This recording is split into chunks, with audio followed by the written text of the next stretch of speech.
अफगानिस्तान में हाल ही में आए विनाशकारी भूकंप ने भारी तबाही मचाई है। इस प्राकृतिक आपदा ने सैकड़ों लोगों की जान ले ली और हजारों को घायल कर दिया।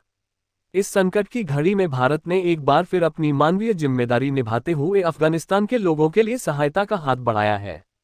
विदेश मंत्री डॉक्टर एस जयशंकर ने अफगान विदेश मंत्री मावलवी अमीर खान मुत्तकी से फोन पर बात की और भारत की ओर से तत्काल राहत सामग्री भेजने की घोषणा की। इस पहल ने न केवल भारत की संवेदनशीलता को दर्शाया, बल्कि दोनों देशों के बीच ऐतिहासिक मित्रता को भी रेखांकित किया। भूकंप की त्रासदी और भारत की त्वरित प्रतिक्रिया। 1 सितंबर 2025 को अफगानिस्तान के पूर्वी हिस्से, विशेष रूप से कुना प्रांत में 6.0 तीव्रता का भूकंप आया। इस भूकंप ने कुना के नूरगुल, सुकी, वटपुर, मनोगी और चापादारा जैसे जिलों में भारी तबाही मचाई। तालिबान प्रशासन के अनुसार इस आपदा में 800 से अधिक लोग मारे गए, जबकि 2500 से ज्यादा घायल हुए। नंगरहार, लेगमान और नूरिस्तान प्रांतों में भी नुकसान की खबरें आईं। कई गांव पूरी तरह से मिट्टी और पत्थर के बने घरों के ढह जाने से बर्बाद हो गए और भूस्खलन ने महत्वपूर्ण मार्गों को अवरुद्ध कर दिया। इस त्रासदी की खबर मिलते ही भारत सरकार ने तत्काल कार्रवाई शुरू की। विदेश मंत्री जयशंकर ने अफगान विदेश मंत्री मुत्तकी से फोन पर बात की और भूकंप से प्रभावित लोगों के प्रति अपनी संवेदना व्यक्त की। उन्होंने ट्विटर पर लिखा, आज अफगान विदेश मंत्री मावलवी अमीर खान मुत्तकी से बात की। भूकंप में जानमाल के नुकसान पर हमारी संवेदनाएं। भारत ने आज काबुल में 1000 पारिवारिक तंबू भेजे हैं। 15 टन खाद्य सामग्री भी तुरंत काबुल से कुना भेजी जा रही है। उन्होंने ये भी आश्वासन दिया कि मंगलवार से और राहत सामग्री भारत से अफगानिस्तान भेजी जाएगी। भारत की राहत सामग्री और समर्थन। भारत ने तुरंत 1000 पारिवारिक तंबू काबुल भेजे, जो भूकंप प्रभावित लोगों के लिए अस्थायी आश्रय प्रदान करेंगे।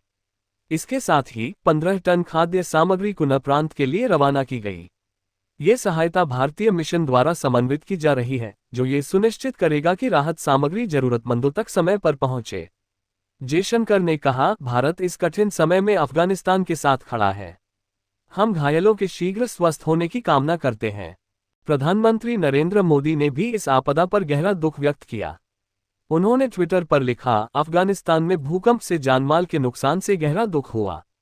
शोक संतप्त परिवारों के साथ हमारी संवेदनाएं हैं और हम घायलों के जल्द स्वस्थ होने की प्रार्थना करते हैं। भारत प्रभावित लोगों को हर संभव मानवीय सहायता और राहत प्रदान करने के लिए तैयार है। भारत और अफगानिस्तान के बीच ऐतिहासिक रिश्ते। भारत और अफगानिस्तान के बीच लंबे समय से मधुर संबंध रहे हैं। 2021 में तालिबान के सत्ता में आने के बाद भी भारत ने अफगान लोगों के कल्याण के लिए मानवीय सहायता प्रदान की है। अब तक भारत ने 50,000 टन गेहूं, 350 टन दवाएं, 40,000 लीटर मिलाथियोन उर्वरक और 28 टन राहत सामग्री अफगानिस्तान भेजी है। 2023 के हेरात भूकंप के बाद भी भारत ने त्वरित सहायता प्रदान की थी।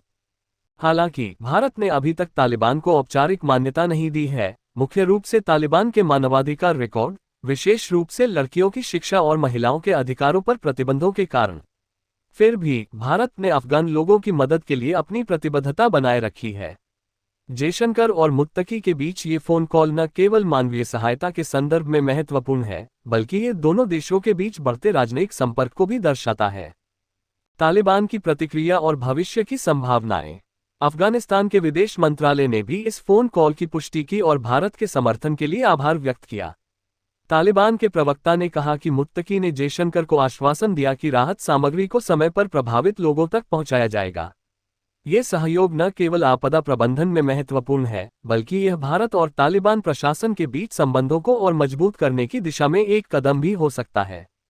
निष्कर्ष। भारत की यह त्वरित कार्रवाई और मानवीय सहायता अफगानिस्तान के लोगों के लिए एक उम्मीद की किरण है। इस संकट की घड़ी में भारत का सहयोग न केवल तात्कालिक राहत प्रदान करेगा, बल्कि ये दोनों देशों के बीच विश्वास और सहयोग को भी बढ़ाएगा। जैसा कि जयशंकर ने कहा, भारत इस कठिन समय में अफगानिस्तान के साथ खड़ा है।